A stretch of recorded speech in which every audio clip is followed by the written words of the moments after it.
A very good day to Professor Ashikit. So today our group will be presenting on the assignment 1 on the subject of civil procedure. So moving on to the next slide.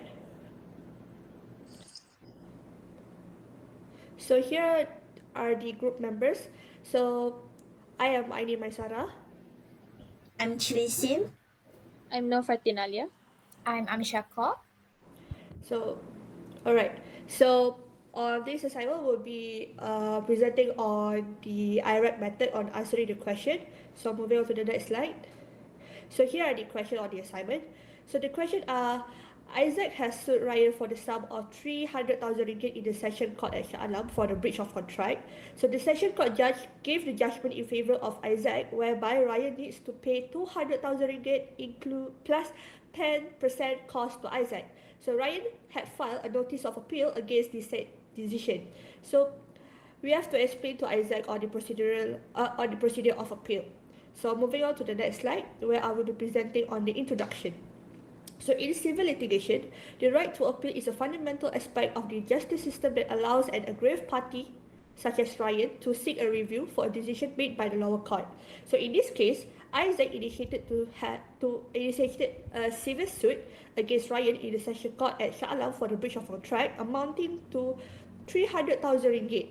And the court have decided in favor of Isaac by awarding him 200,000 ringgit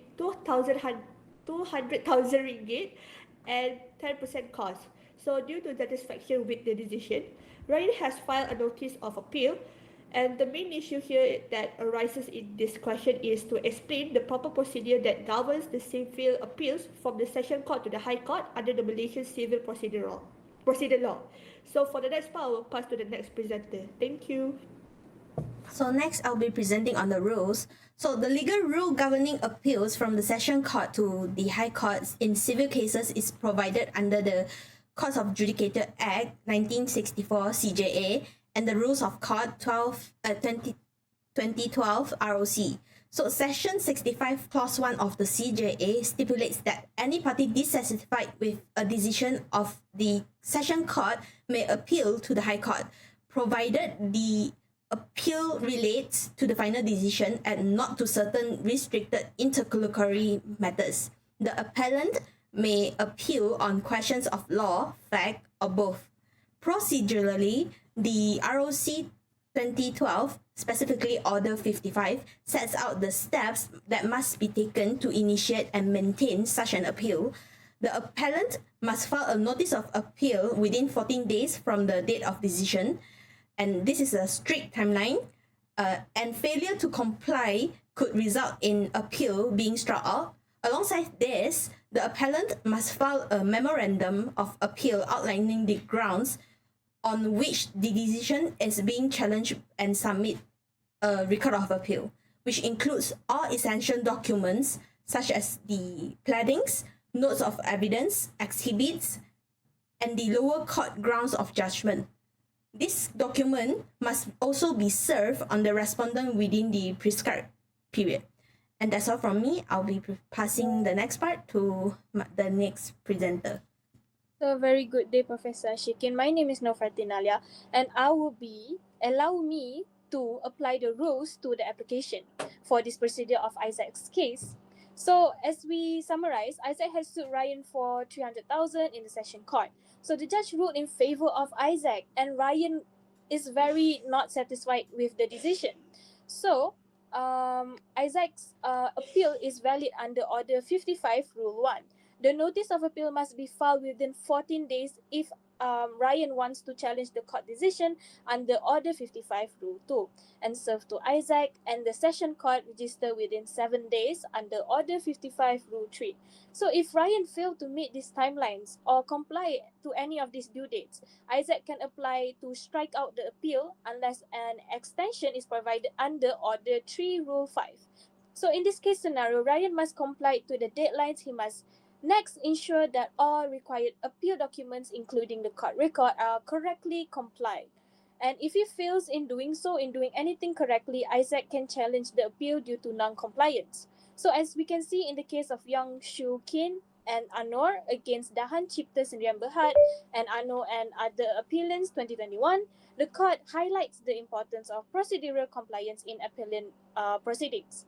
So it notes that failure to comply to proper procedures could result in appeal being dismissed or struck out.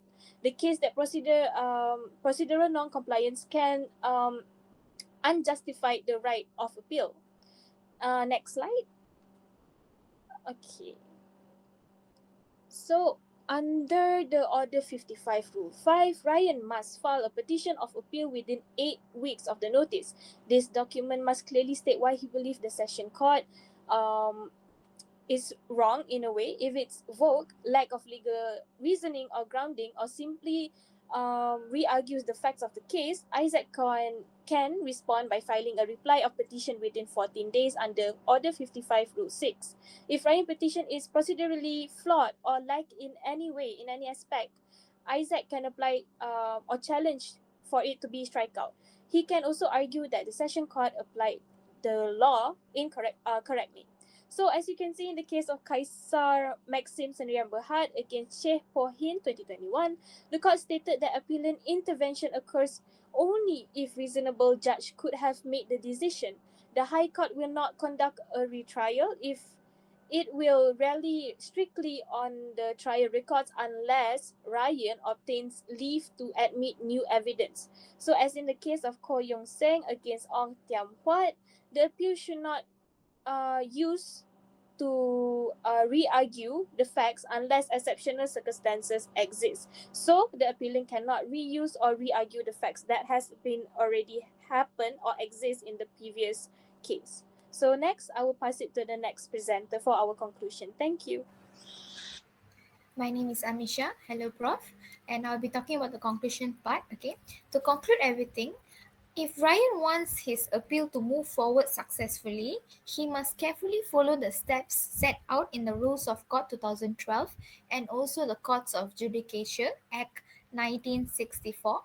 This means he must file the notice of appeal within 14 days of decision, and then he must serve the notice within 7 days.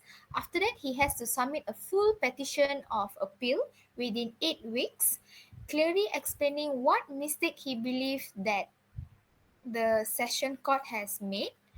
And for the next part will be, as for Isaac, he should keep a very close eye on whether Ryan follows all these deadlines and procedure.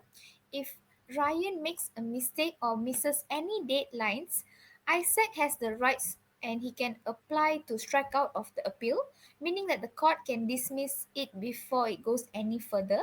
This is highlighted in one of the recent case of Yong To Kin versus Dahan Cipta in 2021. Isaac can also file a reply to the petition.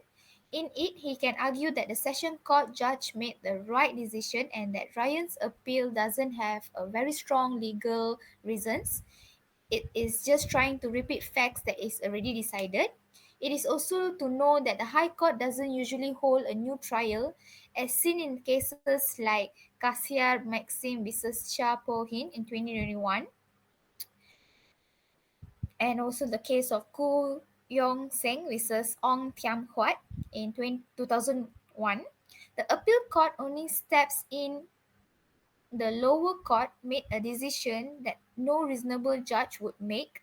They mostly rely on the original trial records. So, if the session court has made a fair and reasonable decision, Isaac has a very strong position, especially if Ryan is just repeating old arguments without any strong legal basis. That's all from us. Thank you.